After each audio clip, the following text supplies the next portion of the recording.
అదే RTV app వార్తల్ని క్షణాల్లో చదివే అవకాశం ఉంటుంది. ఒక న్యూస్ పేపర్, ఒక టెలివిజన్ ఛానల్ మీ చేతుల్లో ఎప్పుడూ ఉంటాయి.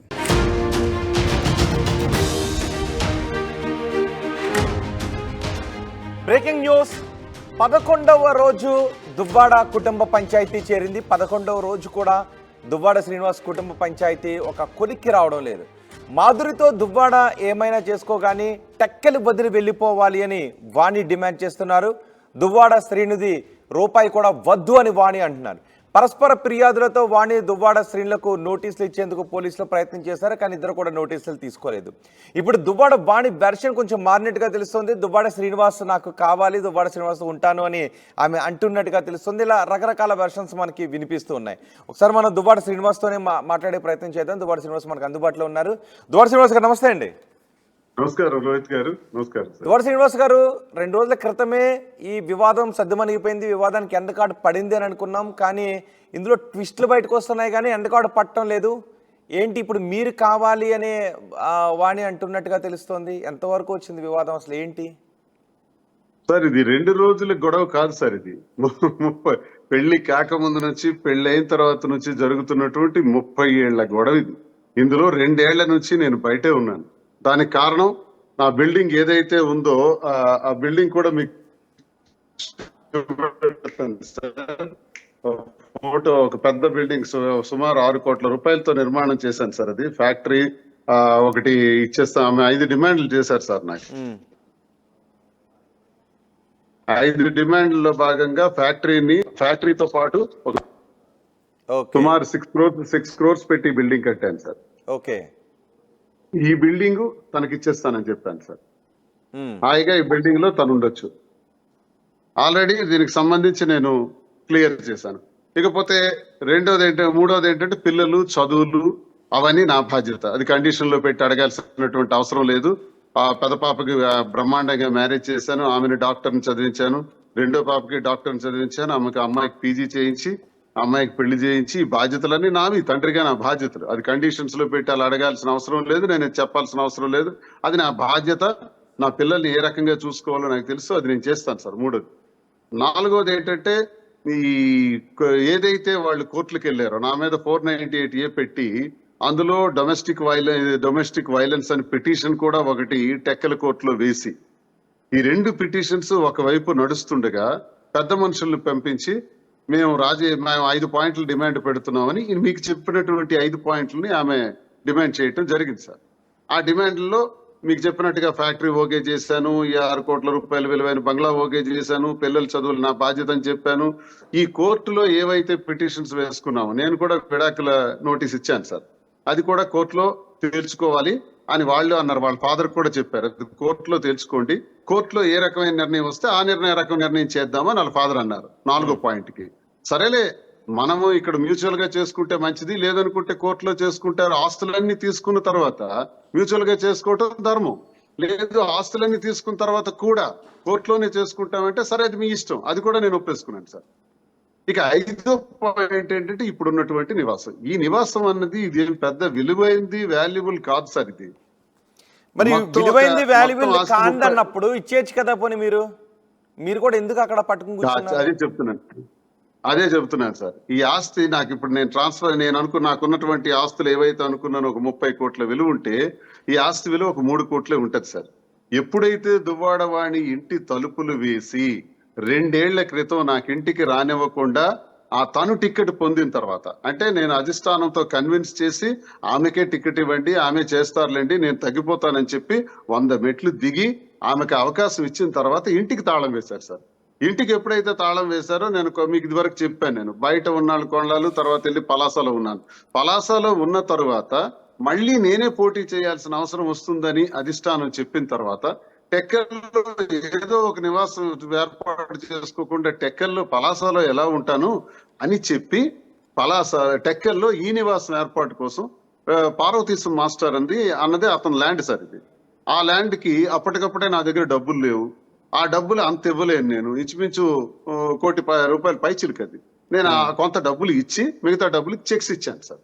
చెక్స్ ఇచ్చిన తర్వాత ఆ పెద్ద మనిషి నాకు ఏం చేశారంటే, శ్రీనివాస్ నాకు తెలియనివాడా, నాకు ఎప్పటికైనా ఇస్తాడులే, చాలా కష్టాల్లో ఉన్నాడు పాపం, చాలా ఇబ్బందుల్లో ఉన్నాడు, మనిషి అంత మనిషి ఇన్ని ఇబ్బందుల్లో ఉండేటప్పుడు ఆస్తి రాసివ్వడానికి ఏముందని ఆయన రిజిస్ట్రేషన్ చేశాడు సార్. దానికి ఎగనెస్ట్ గా నేను చెక్స్ ఇచ్చాను. మరి బిల్డింగ్ కట్టాలి కదా, నేను ఉండాలంటే ఒక రూము కింద ఆఫీసు, ప్రజలు వస్తారు పోతారు, వీటన్నిటికి సంబంధించి ఒక టెంపరీ స్ట్రక్చర్ లా కింద ఒక ఫ్లోర్ ఆఫీస్ కోసం, పైన ఏమో నేను ఉండటానికి ఒక రూమ్ వేసుకొని, పైన మరొక స్లాబ్ వేసుకుని అక్కడతో ఆగిపోయింది సార్ పని.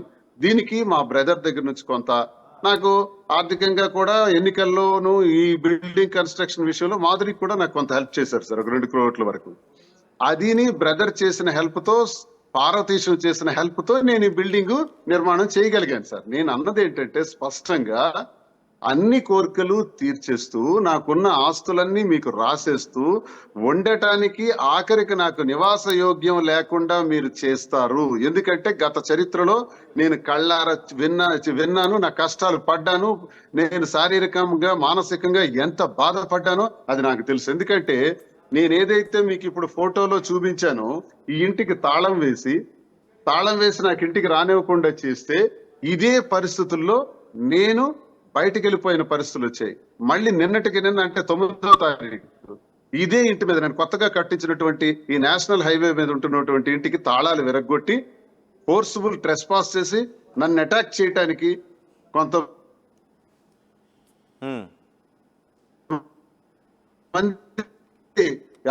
దాడి చేస్తే, అతని ప్రయత్నం చేయలో మళ్ళీ నేను ఈ ఇల్లు గాని రాసిస్తే, ఈ ఇంటికి కూడా తాళాలు వేస్తే నేను ఎక్కడికి పోవాలి అని సభ్య సమాజానికి మీ ద్వారా నేను అడుగుతున్నాను సార్. నెంబర్ 1 సార్, ఒకవేళ నా తదనంతరం వరకు, నేను ఉన్నంత వరకు నాకు ఇల్లు కూడా లేకపోతే నా రాజకీయ భవిష్యత్తు ఏంటి? నేను ఎలా ప్రజలతో మాట్లాడాలి? ఏ చెట్టు కింద మాట్లాడాలి? ఎక్కడ మాట్లాడాలో నాకే అర్థం కాని పరిస్థితి. ఎందుకంటే కొద్ది రోజులు అలాంటి నీచమైన పరిస్థితి అనుభవించాను 2 ఏళ్ల. నేనేమంటానంటే, పిల్లలకి చదివించాల్సినటువంటి చదువులు, వాళ్ళకి కావాల్సినటువంటి ధనం నేను సమకూర్చుకుంటాను. నీకు ఒక 20 కోట్ల రూపాయలైనటువంటి విలువైనటువంటి ఫ్యాక్టరీ రాసేసాను, ఆల్రెడీ రాసేసాను. ఈ ఇల్లు కూడా రాసేసాను. అంటే అలా అని కాదు, నిజంగా ఆ ఇల్లు కూడా అంటే 31 కోట్ల రూపాయల ఆస్తి ఇచ్చేస్తున్నాను, 3 కోట్ల రూపాయల ఇల్లు మాత్రం నా దగ్గర ఉంచుకున్నాను అని మీరు అంటున్నారు. ఆ ఇంటితో మీకు ఏదైనా ఎమోషనల్ అటాచ్మెంట్ ఉండి మీరు వద్దు అని అంటున్నారా? మీరు నిజంగా ఒకవేళ అంటే విడిపోవటం అనేది ఎవరికైనా బాధాకరమే, విడిపోవాలని అని కాదు, కానీ ఒకవేళ కలిసి ఉండటానికి అవకాశం లేదు, విడిపోవడానికి ఇల్లే అడ్డంకి అని అనుకుంటే, మీకు 30 కోట్లు ఇచ్చినప్పుడు 3 కోట్లు పెద్ద ఎక్కువ కాదు. అంటే ఆ ఇంటితో ఇంకేదైనా ఎమోషనల్ అటాచ్మెంట్ ఉండి మీరు ఏమనంటున్నారా? ఎమోషనల్ అటాచ్మెంట్ ఏట్లేదు సార్, అంతా ప్రాక్టికల్ అటాచ్మెంట్. అప్పులే సార్, అప్పులు. నిన్న ఆయన కూడా ఇంటి మీదకి వచ్చాడు సార్, పార్వతీశం. మీరు ఇలాగే గొడవలు పడితే నా స్థలం మీద కట్టినటువంటి నాకు డబ్బులు ఇవ్వకుండా మీరెవరు, ఇంటికి తాళం వేస్తాను, నా సంగతి చూపెడతానని ఆయన నిన్న కూడా వచ్చాడు ఇక్కడికి. ఓకే, అంటే వాళ్ళకి నేను అనేది అదే, ఇప్పుడు మాధురి పెట్టుబడులు ఉన్నాయి, ఇందులో మీ బ్రదర్ పెట్టుబడులు ఉన్నాయి, కాబట్టి ఆ అటాచ్మెంట్ తో ఈ ఇల్లు ఇవ్వనంటున్నారు. 30 కోట్లు ఇచ్చిన మీకు 3 కోట్లు పెద్ద లెక్క కాదు, కానీ 3 కోట్ల దగ్గర వివాదం ముడిపడి ఉంది అని అంటున్నారు. నిజంగా ఇల్లు ఇస్తే, ఆ ఇల్లు ఇచ్చేస్తే వివాదం అయిపోద్దా? అయినా కూడా ఇంకా ఏదో ఉంటుందా? ఆమె ఇంటెన్సిటీ ఇల్లు గాని లేక ఇంకేదే కాదు సార్. ఆమె ఇంటెన్సిటీ ఏంటంటే, వాణి ఇంటెన్సిటీ ఏంటంటే, ఈ టెక్కల్లో నేను ఉండకూడదు. తనే చెప్పింది చాలా స్టేట్మెంట్స్ లో, నువ్వు టెక్కల్ నుంచి వెళ్ళిపో, పలాస వెళ్ళిపో, ఇంకెక్కడికైనా వెళ్ళిపో, ఈ ఆస్తులు అవసరమైతే టెక్కల నియోజకవర్గంలోనే ఉండకూడదా? ఆ 4 మండలాల్లో ఎక్కడ ఉండకూడదా? లేకపోతే టెక్కల మండలం దాటి వేరే 3 మండలాల్లో ఎక్కడైనా ఉండొచ్చా? టెక్కల్లో ఉండకూడదు అంటారా? అంటే ఇక్కడ రాజకీయ ఈ సరిహద్దు, అంటే ఈ జురిస్డిక్షన్, ఈ కాన్స్టిట్యున్సీ పరిధిలో నేను ఎక్కడ ఉండకూడదు. సరే, ఇది భారతదేశంలో ఎవరైనా ఎక్కడైనా రాజ్యాంగం ప్రకారం గాని, న్యాయ ప్రకారం, ఎథికల్ గా గాని నువ్వు ఈ ప్రాంతంలో ఉండొద్దు అనే హక్కు ఎవరికైనా ఉందా సార్? అసలు ఈ ప్రాంతంలో ఉండొద్దు, నువ్వు ఈ టెక్కల్లో ఉండొద్దు అని పదే ఆమె మీడియాలో చెప్పారు. నువ్వు ఎమ్మెల్సీగా రాజీనామా చేయాలి అని కూడా చెప్పారు. ఇతనికి వైసీపీ సస్పెండ్ చేయాలని కూడా చెప్పింది, తనే డిమాండ్ చేసింది. నువ్వు పలాసలో ఎలా ఉన్నా పర్వాలేదు, మాధురితో తిరిగినా పర్వాలేదు, ఎవరితో తిరిగినా పర్వాలేదు, నువ్వేమైపోయినా పర్వాలేదు, టెక్కల్లో మాత్రం ఉండొద్దు. ఇప్పుడు నిన్నటికి నిన్న ఒక రాగం మార్చింది. అంటే మొదటి రోజు వస్తూ పిల్లలు ఇంటికి వస్తే నాన్న తలుపు తీయలేదు అని దుష్ప్రచారం చేసింది. 2వ రోజు పిల్లల్ని నేను పంపించలేదు, వాళ్ళుగానే వెళ్ళారు, అసలు నాకు ఇష్టం లేదు పిల్లలు అక్కడికి వెళ్ళటం అని చెప్పింది. 3వ రోజు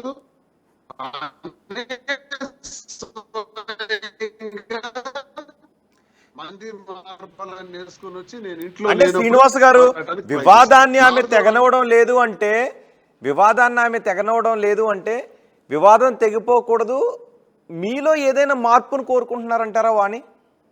మార్పు కోరాలి అనుకుంటే 30 సంవత్సరాలు పడే తగు కాదు సార్ ఇది. తను రాజకీయంగా అబాసు పాలు చేయాలి, నాకు అప్రతిష్ట పాలు చేయాలి.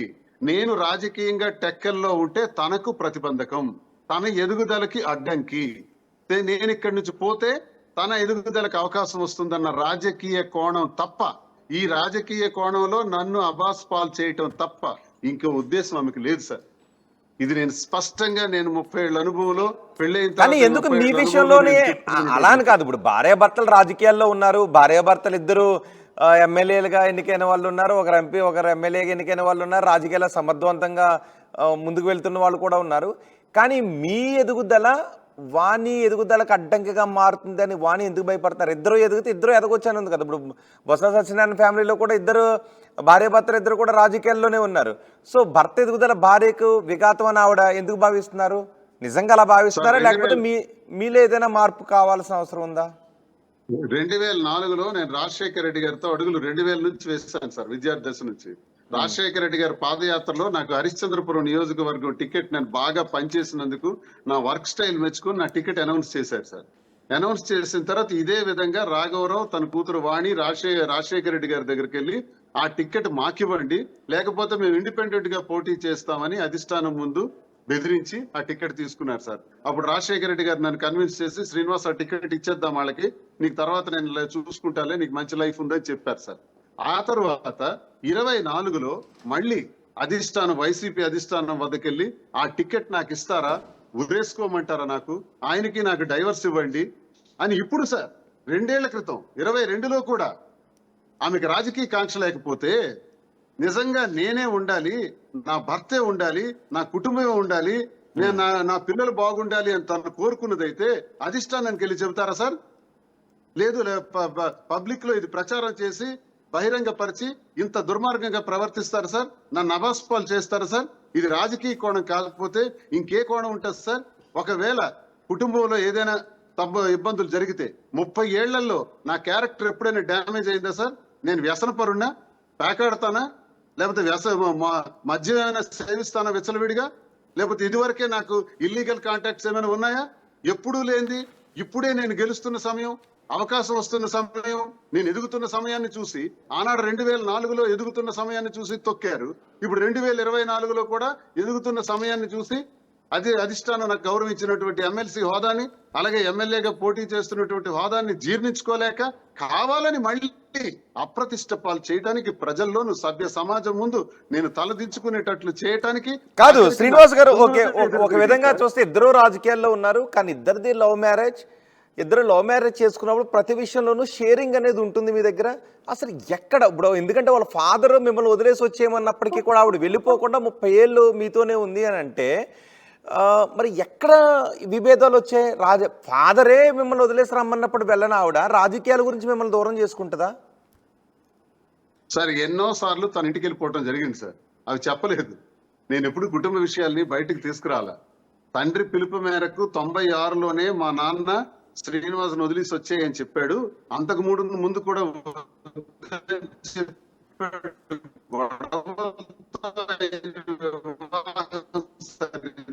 లవ్ మ్యారేజ్ కాదు, తల్లి సొంత అక్క చెల్లెలు సార్. జరిగింది ఏంటంటే లవ్ మ్యారేజ్ అన్నది కాదు, ఇతర కులానికి చెందిన వాళ్ళమా, ఇతర ప్రాంతానికి చెందిన వాళ్ళమా, అంతా ఒక కుటుంబంలో జరిగినటువంటి వ్యవహారం. మా పెద్దలు నిశ్చయించి చేసేసిన వ్యవహారం అది వాళ్ళ ఫాదర్కి నచ్చక ముందు నుంచే నాకు విమర్శిస్తూ, అవమానపరుస్తూ, తోలనాడుతూ అదే ప్రవర్తన వాణి కూడా తండ్రి లాంటి ఆలోచనలు పెట్టుకుని నన్ను దూషిస్తూ, నాకు ఇష్టానుసారంగా నా తల్లిదండ్రుల మీద మాట్లాడుతూ, నా తల్లిని విమర్శిస్తూ, నా తమ్ముళ్ళని విమర్శిస్తూ. మీకు ఒక ఉదాహరణ చెప్తాను సార్. తను ఎప్పుడు ఏమంటదంటే, మా తల్లిని అత్త అనదు, మీ అమ్మ అంటది, మీ అమ్మ, ఇలాగ మీ తమ్ముడు అంటది. మీరు గమనించారా? పసిబిడ్డలు నా పిల్లలకి వాళ్ళ అమ్మ వాళ్ళ తమ్ముడు అంటే ఇది ఎందుకు సార్? వాళ్ళ అమ్మకి సంబంధించి అమ్మమ్మ అని పిలిపిస్తుంది, వాళ్ళ నాన్నకి సంబంధించి తాతయ్య అని పిలిపిస్తుంది. మా నాన్నని మాత్రం తాతయ్య అనిపించదు, మా అమ్మకి నాయనమ్మ అని అనిపించదు, మా తమ్ముళ్ళకి బాబాయో చిన్నాన్న అని కూడా అనిపించదు. ఎందుకంటే ఈ వరసలు చిన్నప్పటి నుంచి తను పిల్లలకి నేర్పలేదు. నేర్పించకుండా విషబీజాలు మాత్రమే నాటింది. మీ నాన్న సామాన్యుడు, మధ్యతరగతి కుటుంబీకుడు, మీ నాన్నకి మా వల్లే రాజకీయం. అసలు వాళ్ళ వల్ల రాజకీయం రావటానికి అసలు రాఘవరావు ఎవరు సార్? ఆయన ఎమ్మెల్యేవా? ఆయన ఎంపీవా? ఆఫ్టర్ ఒక ఎంపీపీ 86వ సంవత్సరంలో ఎంపీపీగా చేశారు. నాకెలా వచ్చేస్తుంది సార్? ఒకవేళ నాకు రాజకీయ వారసత్వం రావాలనుకుంటే వాళ్ళ కుటుంబంలోనే 2 డజన్ల మంది ఉన్నారు సార్. 2 డజన్ల మంది ఉన్నారు. డాక్టర్లు, పోలీస్ ఆఫీసర్స్, లీగల్ గా ఉండేవాళ్ళు, అడ్వకేట్స్ అందరూ ఉన్నారు. వాళ్ళు ఎందుకు సార్ రాణించలేదు? వాళ్ళు ప్రయత్నించారు కదా. వాళ్ళు ఎవ్వరూ రాణించింది. రాఘవరావుకి నా నీడంటే కూడా పడదు.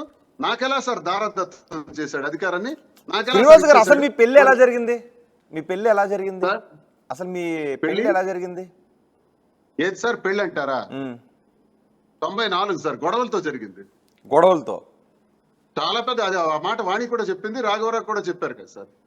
గొడవల మధ్య మా వివాహం జరిగింది. అంటే గొడవలు అంటే ఆమె మిమ్మల్ని చేసుకోవడానికి బయటకు వచ్చేస్తే రాఘవరావు అంగీకరించలేదు కాబట్టి గొడవలు అయ్యాయి. కానీ ఇంట్లో విభేదించి మా ఇంటిలో కొంతమంది పెద్దలు మా ఇద్దరు వివాహం చేయడానికి నిర్ణయించారు సార్. ఆ నిర్ణయానికి నాకు ఇమ్మెచ్యూరిటీ, ఆమెకి ఇమ్మెచ్యూరిటీ, మాకు ఇవన్నీ ఇంత అర్థం కాలేదు. ఇన్ని విషయాలు మాకు తెలియదు. 91 ఏడాది కాలం పాటు ఇంచుమించు బాగున్నామేమో. ఆ తర్వాత 95, 96 నుంచే గొడవలు స్టార్ట్ అయ్యి తారస్థాయికి ఎదిగిపోయింది. నేనేంటంటే ఒక ఆశయం, ఒక అంబిషన్స్ తో ఉన్నటువంటి వాడిని, ఒక ఉన్నత స్థాయి. అప్పటికే నాకు అంటే నేను అనేది అది కాదు, మీది లవ్ మ్యారేజే కదా? లవ్ మ్యారేజ్ ఏం కాదు సార్. కుటుంబ సభ్యులు, మా కుటుంబ పెద్దలు అంటే తాతలు, ముత్తాతలు, అమ్మమ్మలు కలిపి చేసినటువంటి వివాహం సార్ ఇది. లవ్ మ్యారేజ్ ఏం కాదు. లవ్ మ్యారేజ్ ఎలా అవుతుంది సార్? కాదు, ఇది గొడవలతో. కుటుంబ పెద్దలు చేసింది అయితే వాళ్ళ ఫాదర్ కూడా ఉండి మీ మామగారు కాళ్ళకడికి కన్యాదానం చేశారా, లేకపోతే మీరు బయట వివాహం చేసుకున్నారా? కన్యాదానం చేయలేదు, అడగండి. కన్యాదానం చేయలేదు. కన్యాదానం మీరు చేశారా, కాళ్ళకడికి కన్యాదానం చేశారా అని రాఘవరావుని ప్రశ్నించండి సార్. మేము రాజులు చేయమంటారు. ఏ చక్రవర్తి, ఏ రాజు చేయలేదో నాకు ఈ దేశంలో చెప్పమనండి సార్. మరి అరేంజ్డ్ మ్యారేజ్ అయినప్పుడు మీరు తీసుకొచ్చి పెళ్లి చేసుకున్నారు బయట, వాళ్ళ కుటుంబంలో ఇష్టం లేకుండా. మీకోసం అమ్మాయి బయటకు వచ్చేసి రావడం జరిగింది. అమ్మాయి బయటకు వచ్చేసింది. బయటకు వచ్చినప్పుడు మా అమ్మాయి కాపాడింది. సరేలే, నీకు ఇబ్బంది పెడుతున్నారు, నువ్వు అలా అనుకుంటున్నావు, శ్రీను అలాగే అనుకుంటున్నాడు కాబట్టి సరేలే చేద్దామని మా అమ్మ మళ్ళీ మరికొంతమంది కుటుంబ పెద్దలు చేయటం జరిగింది. వాళ్ళ నాన్న అయితే మాత్రం కాళ్ళు కడగడం అన్నది జరగలేదు. వాళ్ళ నాన్ననే అడగండి సార్, ఎందుకు కడగలేదని అడగండి సార్ ఒకసారి. నువ్వు కాళ్ళు కడిగావా, కూతురికి ఇచ్చావు కదా అంటున్నావు కదా, పెళ్లి చేశాను అంటున్నావు కదా, అల్లుడికి కందిపప్పు, అన్నం పంపించాను, పప్పు పంపించాను, చికెన్ పంపించాను, అల్లుడు 370 రూపాయలు లాడ్జికి పే చేయలేకపోతే నేను పే చేశాను అని చెప్తున్నావు కదా, మరి కాళ్ళు కడిగావా అబ్బా అని ఒక్కసారి అడగండి సార్. పెళ్లి ఇష్టం లేని ఆయన కాళ్ళు ఎలా కడుగుతాడు సార్? అసలు పెళ్లి ఇష్టం లేని ఆయన కాళ్ళు ఎలా కడుగుతాడు? మరి పెళ్లి చేశానని తనే చెప్తున్నాడు కదా. ఇష్టం లేని పెళ్లి అంటున్నారు. నేను అనలేదు సార్. నాకు పెళ్లి అసలు మా గొడవల మధ్య జరిగిందని నేను చెప్తున్నాను, కానీ నేను పెళ్లి చేశానని ఆయన చెప్తున్నాడు. అంటే గొడవలంటే వాణి మిమ్మల్ని పెళ్లి చేసుకుంటాను పట్టుబట్టి కూర్చున్నారు, వాళ్ళ ఫాదర్ ఏమో పెళ్లి వద్దన్నారు, మీరు కూడా వాణినే పెళ్లి చేసుకుంటాను అని అంగీకారంతో ఉన్నారు, రైట్? అది 94వ సంవత్సరం సార్. 94వ సంవత్సరానికి నా 92 కల్లా నా చదువు పూర్తి చేసుకొని 92, 93, 94కి వచ్చినప్పటికి 3 ప్రాంతాల్లో నాకు 3 ప్రైవేట్ జూనియర్ కాలేజీలు ఉండేవి సార్. నేను అకాడమిషియన్ యాక్చువల్లీ. 2 ఒక ట్యూటోరియల్స్, పెద్ద ట్యూటోరియల్స్ ఉండేది. నా దగ్గర 800 మంది విద్యార్థులు ఉండేవారు. 800 మంది విద్యార్థుల్లో 92వ సంవత్సరానికే నేను ప్రారంభించాను private junior college, Alpha junior college, Shri Shirdi Sai junior colleges అన్నవి 3 మండలాల్లో ప్రారంభించాను. ఆల్ఫా ట్యూటోరియల్స్ ఫస్ట్ నాది బిజినెస్ ప్రారంభించడమే విద్యతో ప్రారంభించాను సార్. అకాడమిషియన్ గా ప్రారంభించాను. ఆ తర్వాత 99లో గ్రానైట్ వ్యాపారాల్లోకి వచ్చాను. గ్రానైట్ వ్యాపారాల్లో విజయం అయిన తర్వాత ఆ వ్యాపారాలన్నీ మా పైన రాయాలి, నా పేరు మీద రాయాలి, లేకపోతే మా నాన్న ఊరుకోడని చెప్పి కొన్ని రోజులు ఇల్లోచి విడిచిపెట్టేసి వెళ్ళిపోయింది సార్. నెలల కొద్ది ఇళ్లలో తన ఇంట్లో ఉండని రోజులు కూడా ఉన్నాయి సార్. తన ఇంటికి వెళ్ళిపోతా, తను నన్ను విడిచిపెట్టేసి ఆ ఇంటి నుంచి. అసలు ఫస్ట్ విభేదం, అసలు మీ ఇద్దరి మధ్య ఫస్ట్ విభేదం ఎప్పుడు మొదలైంది, ఎక్కడ మొదలైంది? అది చినికి ఎంత వరకు రావడానికి దారి ఎక్కడ దోహదపడింది? కారణం ఎక్కడైంది? తెలిసి ఒక ఏడాది కాలం బాగానే ఉండేది సార్. ఏడాది కాలం తర్వాత నేను కాలేజెస్ నుంచి పనిచేస్తూ 99లో గ్రానైట్ వ్యాపారాల్లోకి వచ్చాను. స్పర్ధ అయితే 1 year లోనే ఏర్పడింది సార్. 95వ సంవత్సరం 96 పెళ్ళైన సంవత్సరానికే మీ మధ్య విభేదాలు మొదలయ్యాయా? విభేదాలు స్టార్ట్ అయినాయి. కాకపోతే నేను ఈ విషయాలు బయటకు రాకూడదు, ఇవి రహస్యం, కుటుంబ రహస్యాలని నేను దాన్ని జాగ్రత్తగా కాపాడుకుంటా ఎన్నాళ్ళంత వచ్చాను.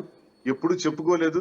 ఎప్పుడైనా బయట మీడియాలో చెప్తే మా మామ చాలా గొప్పవాడు, నా భార్య ఒక దేవత అని నేను చెప్పానే తప్ప ఎప్పుడు కూడా కుటుంబం గురించి అసభ్యంగా కానీ ఈమె ప్రవర్తన గురించి కానీ నేను పడిన కష్టాల గురించి కానీ నేను ఎప్పుడు చెప్పాల్సినటువంటి అవసరం అది తప్పదు. ఎందుకంటే పిల్లలు ఉన్నారు. అంటే నిజానికి కుటుంబం అన్న తర్వాత, ఫ్యామిలీ అన్న తర్వాత, భార్యాభర్తలు అన్న తర్వాత ఎక్కడో చోట తిట్టుకుంటారు. వాటిని కలహాలు అని అనలేం, పెద్ద పెద్ద గొడవలు అని అనలేం. సర్దుకుని వెళ్ళిపోవడమే ఉండాలి. ఆవిడ సర్దుకున్నారు, మీరు సర్దుకున్నారు కాబట్టి ముత్యాల లాంటి 2 పిల్లలు ఉన్నారు మీకు. 30 ఏళ్ల పాటు కాపురం చేశారు మీరు. సో ఈ రోజు గొడవలు వచ్చాయి. ఈ రోజు గొడవలు వచ్చినప్పుడు పాతి అన్ని 1 ఇయర్కే మా మధ్య విభేదాలు ఉన్నాయని వాటిని బయట పెట్టుకుంటున్నారు. సార్ ఇది సర్దుకోవడం అన్నది తనకి ఎప్పుడు లేదు సార్. ఎప్పుడు పని వాళ్ళ మీదే ఇల్లు నడుస్తుంది సార్ మా ఇంట్లో. తను నాకు ఎప్పుడైనా వండి పెట్టడం కానీ, తాను ఎప్పుడైనా నాతో ప్రశాంతంగా 5 నిమిషాలు మాట్లాడటం కానీ ఎప్పుడు ఉండదు. నేను ఇంటిలో బయట తిరిగి ఇంటికి వెళ్ళేటప్పటికి షూ తీసి ఇంట్లో అడుగు పెట్టంగానే స్టార్ట్ అవుద్ది గొడవ. ఆ గొడవ ఎన్ని రకాలుగా మారుతుందో తెలియదు. ముందు మా తల్లిని తిడుతుంది, తర్వాత తమ్ముళ్ళని తిడుతుంది. మా అమ్మ 30 ఏళ్లలో మా ఇంటికి ఏ రోజు రాలా. ఒక నిమిషం గాని వచ్చి కూర్చొని ఒక టీ తాగెళ్ళారని కూడా లేదు. ఒక పొరపాటున మా అమ్మ దగ్గరకు నేను పలాస వెళ్ళినా 1 నెల 2 నెలలు గొడవలు అవుతాయి, కంటిన్యూస్ గా అవుతాయి. ఇవన్నీ భరించలేక తల్లి దగ్గరికి కూడా వెళ్ళలేకపోయేవాడిని, తండ్రి దగ్గరికి కూడా వెళ్ళలేకపోయేవాడిని. ఇంటిలో గొడవల్ని ఎదుర్కోలేక ఈ పరిస్థితుల్లో బయటికి నాది గట్టిగా మాట్లాడేవాడిని, గట్టిగా పనిచేసేవాడిని, ఉద్యమాలు చేసేవాడిని. ఉద్యమ నేపథ్యం, రాజకీయాల్లో ప్రజాపక్షాన్ని గట్టిగా పోరాడుతూ ఈ రోజు వరకు కూడా చేసేవాడిని. కానీ ఇంటి వ్యవహారాలు ఎప్పుడు కూడా బయటికి రాలేదు సార్. బయట ఈ పనులన్నీ చేసుకొని నేను ఇంటికి వెళ్ళేటప్పటికి ఇంటిలో నరకం చూసేవాడిని సార్. ఇంటిలో అడుగు పెట్టగానే గొడవ స్టార్ట్ చేసి ఒక్కొక్కసారి భోజనం కూడా ఉండేది కాదు. వెంటనే బెడ్రూమ్ లో పడుకోవటం, లేదా అలా ఇంకా మనస్తాపంతో ఉండటం, ఎన్నోసార్లు గుండె బరువెక్కటం, ఎన్నోసార్లు ఎందుకు ఈ జీవితం అనుకోవటం, నేనైనా పోతే బాగుండేదని నాకే అనిపించటం, నేనే చేస్తే బాగున్నాను అనిపించుకోవటం. కానీ వ్యక్తిగతంగా కొంత గుండె ధైర్యం ఉన్నవాడిని కాబట్టి వీటన్నిటిని ఎదుర్కొంటూ ఈ స్థాయి వరకు రాగలిగాను సార్. ఎప్పుడైతే నేను ఒక స్థాయికి రాగలిగానో ఆ స్థాయిని తగ్గించడానికి తనకి ఇంటిలోనే 4 గోళ్ల మధ్య మాట్లాడితే సాధ్యం కాదని ఈ విషయాన్ని బయటికి తీసుకొచ్చి రచ్చకిడిచి నేటికి 2 ఏళ్లు కాదు 2 ఏళ్లుగా ఆమె బయటపడింది. కానీ టెక్కలి ప్రజలు, మీరు టెక్కల్లో కెమెరా పెట్టి ఎక్కడైనా ఒక పళ్ళు అమ్ముకునేటటువంటి దుకాణంలో గాని, చేపలు అమ్ముకునేటటువంటి ఒక షాపులో గాని దువ్వాడ శ్రీనివాస్, దువ్వాడ వాణి గురించి చెప్పండి అంటే వాళ్ళు కథలుగా చెప్తారు సార్. చెప్తారా? మా వీధిలో ఏం చెప్తారు? అడగండి సార్. ఏం చెప్తారు? ఈ ఇంట్లో గొడవ, ఆమె ఎప్పుడు ఈయనకి సుఖం ఉంచదు, ఆయనకి ప్రశాంతతనివ్వదు, ఆయనకి మనశ్శాంతినివ్వదు. ఆయనకి ఇంటికి వెళ్తే గొడవ, ఎవరైనా కార్యకర్తలు వస్తే మధ్యలో దూరిపోయి విపరీతంగా గొడవ పెడుతుంది. ఆ కార్యకర్తలతో నన్ను మాట్లాడినివ్వదు. నేను ఏదైనా నిర్ణయం తీసుకుంటే మరొక నిర్ణయం అడ్డంగా తీసుకుంటది, మరొక గ్రూప్ ని రెచ్చగొడుతుంది. ఇంతవరకు నేను ఇచ్చినటువంటి ఏ పదవులు కానీ ఒకసారి నేను టెక్కలి ప్రజలను కాల్స్ ఇన్వైట్ చేయొచ్చా? కాల్ చేసి మా ఆర్టీవీకి నిజంగా చెప్పండి అక్కడ ఎవరిది తప్పు ఉందని టెక్కలి ప్రజలను అడగొచ్చా? దర్జాగా అడగండి, మా వీధిలో కూడా అడగండి సార్. మా వీధిలో కూడా అడగండి. ప్రధాన విట్నెస్ మా వీధిలోనే ఉంటారు కదా. నేను ఏ వీధిలో వెంకటేశ్వర కాలనీలో ఉంటున్నానో ఆ కాలనీ ప్రజలకి, ఇంటి పక్క వాళ్ళకి, ఇంటి ఎదురు వాళ్ళకి, వీధుల్లోనూ ఎక్కడైనా సరే, టెక్కల్ టౌన్ లోను ఎక్కడైనా అడగండి, ఎవరైనా చెప్తారు ఆమె గురించి. అలాగే దువ్వాడ శ్రీనివాస్ అలాంటి వాడని కూడా అడగండి. అడిగితే 2 చెప్తారు. నేనే ఎంతసేపు చెప్తుంటే నేదో నాకు పడకో, నేను ఇష్టం లేకో చెప్తున్నట్టు ఉంటుంది సార్. ప్రజల అభిప్రాయాన్ని తెలుసుకోండి సార్. ప్రజా అభిప్రాయం తెలుసుకొని టెక్కల్లో ముందు దువ్వాడ శ్రీనివాస్, దువ్వాడ వాణి పరిస్థితి తెలుసుకుని అది ప్రజలకే అడిగి తెలుసుకోండి సార్, నా ఉద్దేశం. ఈ షో చూస్తున్న టెక్కలి ప్రజలు ఎవరైనా, ఎందుకంటే అందరూ కోరుకుంటున్నారు ఈ ఫ్యామిలీ కూడా ఇంతటితో సర్దుమణిగితే బాగున్ను, సుఖాంతం అయితే బాగున్ను అని. కానీ వాణిదే తప్పు, వాణియే నన్ను ఎప్పుడు హెరాస్మెంట్ చేసేవారు, నన్ను హింసించేవారు అని శ్రీనివాస్ అంటున్నారు. నిజంగా టెక్కల్లో ఉన్న ప్రజలు ఏమనుకుంటూ ఉన్నారు? మీరు మాకు కాల్ చేసి కూడా మాట్లాడవచ్చు. ఒకసారి పీసీఆర్ నుంచి ఆ కాల్ నెంబర్ డిస్ప్లే చేస్తాం కింద. సో మీరు ఎవరిది తప్పు అని మీరు అనుకుంటున్నారో మేము ఒక పోల్ కూడా పెట్టాం. మీరు కాల్ చేసి కూడా మాట్లాడవచ్చు. నేను కాల్స్ కూడా ఇన్వైట్ చేస్తాను. ఎక్కువగా టెక్కలి నియోజకవర్గంలో దువ్వాడ వాణి, దువ్వాడ శ్రీనివాస్కి తెలిసిన వాళ్ళు, వాళ్ళ గురించి బాగా తెలిసిన వాళ్ళు ముఖ్యంగా కాల్ చేసి మాట్లాడవచ్చు. ఓకే, నేను ఇన్వైట్ చేస్తున్నాను. ఓకే శ్రీనివాస్ గారు, మరి ఒకసారి ఆ నెంబర్ డిస్ప్లే చేద్దాం కింద. ఓకే శ్రీనివాస్ గారు, ఇంత జరుగుతూ ఉన్నప్పుడు ఇన్ని ఇయర్స్ నుంచి అంటే చిన్నప్పటి నుంచి పిల్లలు పెరుగుతూనే ఉన్నారుగా, మరి మీకు సపోర్ట్ చేయాలి కదా. మరి ఇంత గొడవ వద్దమ్మా, ఒకవేళ వాణియే తప్పు చేస్తూ ఉంటే, వాణినే మీతో గొడవ పడుతూ ఉంటే పిల్లలకైనా అర్థమవుద్ది కదా. అంటే విషం పోసారు, విషం మాటలు పెంచారు, మీరేమో మహాభారతం రామాయణం చెప్తూ ఉంటే ఆమెమో విషం పోసారు అని మీరు చెప్తున్నారు. కానీ అర్థమవుద్ది కదా, చూసేటప్పుడు అర్థమవుద్ది కదా. సార్ ఇప్పుడు నేను ఉదయం 7-8 గంటలకల్లా బయటకు వెళితే మళ్ళీ రాత్రి 10-11 గంటలకు వచ్చేవాడు సార్. అంటే ఈ ప్రజా జీవితం, నేను ఓడినాడు గెలిచినాడు ఎప్పుడు కూడా ప్రజలతో ఉండటం నాకు అలవాటు, అది నా ధ్యేయం. ఉదయం పోతే ఎక్కడెక్కడ ఏ ఇబ్బందులు ఉన్నాయి, ఏ సమస్యలు ఉన్నాయి, రిప్రజెంటేషన్స్ పెట్టి కలెక్టర్ దగ్గరికి పోవాలా, ఎస్పీ దగ్గరికి పోవాలా. 18 సంవత్సరాలు నాది అపోజిషన్ సార్. 25 సంవత్సరాల నా రాజకీయ జీవితంలో 18 ఇయర్స్ అపోజిషన్. 18 ఇయర్స్ లో కూడా నేను చేసిన పని పబ్లిక్, ప్రజలు ప్రజలు ప్రజలు. నెక్స్ట్ వ్యాపారం, 2 నా బిజినెస్లు. ఈ ప్రపంచం తప్ప నాకు ఇంకోటి తెలుసు సార్. నేను టయానికి వెళ్ళేటప్పటికి పిల్లలు నిద్రలో ఉండేవారు. ఒక్కోసారి ఉదయం కలిసేవాడిని లేదా రాత్రి కలిసేవాడిని. చిన్నప్పుడు అయితే మాట్లాడడం అవకాశం ఉండేది కాదు, పెద్ద అయిన తర్వాత మాట్లాడేవాడిని. సరదాగానే ఉండేవాళ్ళు, వాళ్ళు కూడా బాగానే ఉండేవారు, అంతా బాగానే ఉండేది సార్. కానీ వాళ్ళ మనసుల్లో ఒక రకమైనటువంటి భావన, మీ నాన్నకి ఇవన్నీ వచ్చింది నా వల్లే, నేనే ఇచ్చాను, నా వల్లే మీ నాన్న బట్టలు వేసుకున్నాడు, నా వల్లే మీ నాన్న తింటున్నాడు, మీ నాన్నకి ఫ్యామిలీ బ్యాక్గ్రౌండ్ లేదు, మీ నాన్నమ్మకు విలువ లేదు, మీ నాన్న తాలూకు తమ్ముళ్ళకి విలువ లేదు. ఇలా దుష్ట భావాలన్నీ కూడా వాళ్ళ బ్రెయిన్ లో ఒక పథకం ప్రకారం వాళ్ళ నాన్న first main villain of this entire episode ఇది రాఘవరావు. రాఘవరావు కూతుర్ని చెడగొట్టాడు. రాఘవరావు తన కూతురు వాణి కలిపి నా పిల్లల తాలూకా మనసులు కూడా పాడు చేసి ఆఖరికి తండ్రి మీదే ప్రశ్నించేటట్టు చేయించారు సార్. ఏదేమైనా నా పిల్లలు తండ్రి వద్దన్నా మిమ్మల్ని చేసుకున్న వాణికి మళ్ళీ తండ్రి మాటలు విని మీ పైన కక్ష కట్టేంతగా మాదిరి మారిపోతారా ఆ ఏజ్ లో? తండ్రి వద్దు అని చెప్తున్నా మీకోసం బయటకు వచ్చి పెళ్లి చేసుకున్న ఆమె మళ్ళీ రాఘవరావు వద్దు అంటే మీ పైన అంత విద్వేషాన్ని పెంచుకుంటారా? దానికి ఇంకేదైనా కారణం సార్? 1 ఏడాది కాలం ఏమీ జరగల. 1 ఏడాది కాలం తర్వాత నుంచి ఆమె పెంచుకున్నారు. ఆమె వెర్షన్ మారింది, మాట్లాడే తీరు మారింది. నువ్వేవైతే బిజినెస్లు చేస్తున్నావో బిజినెస్లన్నీ నా పేరును రాయి అన్నారు. నువ్వేదైతే గ్రానైట్స్ లో ఉన్నావో గ్రానైట్స్ వ్యాపారాలని నా పేరును రాయి. నువ్వు వ్యాపారం చేయి, కానీ వ్యాపారం నా పేరును ఉండాలి. నీ బిజినెస్ ఏమున్నా నా పేరును ఉండాలి, రాజకీయం నా పేరును ఉండాలి, నేనే రాజకీయం చేయాలి.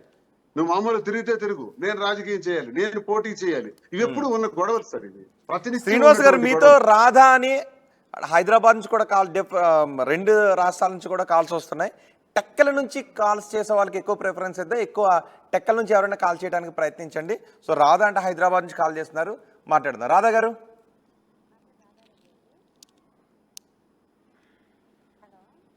రాధా గారు, రాధా గారు నా మాట వినిపిస్తుందండి? వాల్యూమ్ పెంచండి ఒకసారి పీసీఆర్. ఓకే, రాధా వాయిస్ నాకు వినిపించట్లేదు. ఎస్ శ్రీనివాస్ గారు, సో ఇంతవరకు వచ్చిన తర్వాత అసలు ఈ సమస్య ఎలా సాల్వ్ అవుతుందని మీరు అనుకుంటున్నారు? 11 రోజుల నుంచి ఆవిడ ఇంటి ముందు ఉన్నారు, మీరు ఇంట్లో బయటకు వచ్చారా? ఇంటికి బయటకు వచ్చారా గెడ తీసుకుని మీరేమన్నా? నేను బయటకు వెళ్తే గొడవలు పెట్టి న్యూసెన్స్ చేసి నన్ను మళ్ళీ కేసుల్లో ఇరికించేందుకు ఎత్తుగడ చేస్తున్నారు సార్ వాళ్ళు. చాలా క్రూయల్ మెంటాలిటీ. మీరు అనుకున్నటువంటి ఆషామాషి క్యాండిడేట్ కాదు సార్ తను. చాలా టెక్నికల్ గా నేను బయటకు, ఎందుకంటే అధికార పార్టీ సపోర్ట్ అనుకుంది. ఆ సపోర్ట్ తో నేను ఇప్పుడు అపోజిషన్ లో ఉన్నాను. ఎక్కడ నేను దొరికితే ఆ దొరికిన పాయింట్ మీద వాళ్ళు నన్ను దెబ్బతీయాలని చూస్తున్నారు. ఈ పరిస్థితుల్లో నేనేంటంటే, సరే వాళ్ళు ఎంతకాలం ఉంటారో ఉండని, అలాగే డివిసి డొమెస్టిక్ వైలెన్స్ పిటిషన్ వేశారు. మరోవైపు నా మీద గృహహింస కింద చట్టం కింద నా మీద కంప్లైంట్ ఇచ్చారు. నేను కూడా నోటీస్ ఇచ్చాను, సో డివోర్స్ నోటీస్ ఇచ్చాను. నేను హైకోర్టుకి వెళ్ళాను, వాళ్ళు హైకోర్టుకి వెళ్ళారు. ఇప్పుడు వ్యవహారం కోర్టులలో ఉంది. ఓకే శ్రీనివాస్ గారు, ఒక్క నిమిషం. మీతో మాట్లాడటానికి విజయవాడ నుంచి దీప్తి ఉన్నారు. దీప్తి గారు మాట్లాడండి. కానీ అందరికీ ఒక విజ్ఞప్తి చేస్తున్నాను, ఎవరు కూడా వ్యక్తిగత దూషణలు మాత్రం చేయదు. మీరు ఏదైనా క్వశ్చన్ అడగాలనుకుంటే అడగండి, మీరు ఏదైనా మాట్లాడాలనుకుంటే మాట్లాడండి, కానీ వ్యక్తిగత దూషణలు మాత్రం దయచేసి చేయొద్దు ప్లీజ్.